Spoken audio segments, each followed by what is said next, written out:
আজকে কলকাতার একটা শপিং মলে গিন্নিকে নিয়ে গিয়ে ঢুকলাম। ঢুকতেই বললাম, গিন্নি এই কোথায় এলাম গো, ওটা মল নাকি বিমানবন্দর ঠিক বুঝতে পারছি না, ঢুকতেই মনে হচ্ছে জিপিএস লাগবে।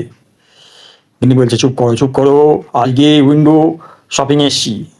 বললাম, উইন্ডো শপিং মানে তো ও, তোমার এই কিছু না কিনে ওই এসি, এসি খাওয়া, তাই তো? গিন্নি বলছে, একদম ঠিক, চুপ করো। এবার গিন্নি বলে, চলো ভেতরে ঢুকি। ভেতরে ঢুকতেই গার্ড বলছে, এই যে দাদা, একটু ব্যাগটা খুলে দেখাবেন। আমার, হ্যাঁ নাও দেখো। কি আর দেখবে, এই তো এর মধ্যে কিছু মানসিক চাপ আর ওই ইএমআই কিছু রসিদ আছে। গার্ড বলছে, দেখুন ওইগুলোই তো বিপজ্জনক, আপনারা বোঝেন না। তারপর গিন্নি বলছে, এই দেখো ওই যে কাপড়ের দোকানদার ডাকছি, চলো চলো যাই। এই যে আজকে 70% ছাড়। গিন্নিকে বলছে, এই যে দাদা, কাল তো বলেছিলেন 90% ছাড়, হ্যাঁ?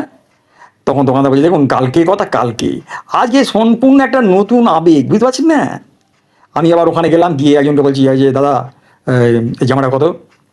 দাদা বেশি না, মাত্র এই 4,999 টাকা। আপনি মাত্র কথাটা বলতে কি সাজ নিলেন কেন? তখন গিনি বলছি, এই চলো আর কথা বলে লাভ নেই, আমরা কিছু খাই, অনেকক্ষণ খাওয়া হয়নি। খাবার ওখানে গেলাম। তখন দেখছি খাবার যা আমার ঠিক হচ্ছে না। আলাদা আমার খাবার দেখে না ভক্তি লাগছে না, মনে হচ্ছে আমাদের হোম লোন নিতে হবে। তখনই ঠিক দেখি ওইখান থেকে অ্যানাউন্স হচ্ছে, প্রিয় ক্রেতারা, হ্যাঁ দেখুন, আপনারা ভেতরে এসে দয়া করে যা ইচ্ছে খেতে পারেন, কোনো রকম বিধিনিষেধ নেই, সম্পূর্ণ নিজের ওপর, যা খাবেন নিজের ওপর, কোনো রকম কোনো বাধা বিপত্তি এখানে নেই, যার যা ইচ্ছে খান। খাওয়া দাওয়া করে ক্যাশ কাউন্টারে গেলাম। আচ্ছা দাদা, কত হলো? এই যে দাদা, বেশি না, ওই 12,450 টাকা। ও বাবা! গিনি বললাম, গিনি আমি তো শুধু এই মলেতে এসেছিলাম। গিনি বললো, এটাই তো, এসেই তো সর্বনাশ হয়ে গেল, তাহলে কি হবে? তখন গিন্নি বলছে, কি আর হবে, সর্বনাশ করে ফেলেছু।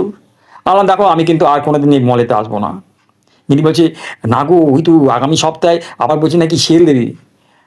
তাহলে আর কি হবে, শুধু আসবো, এসে দেখে বাড়ি চলে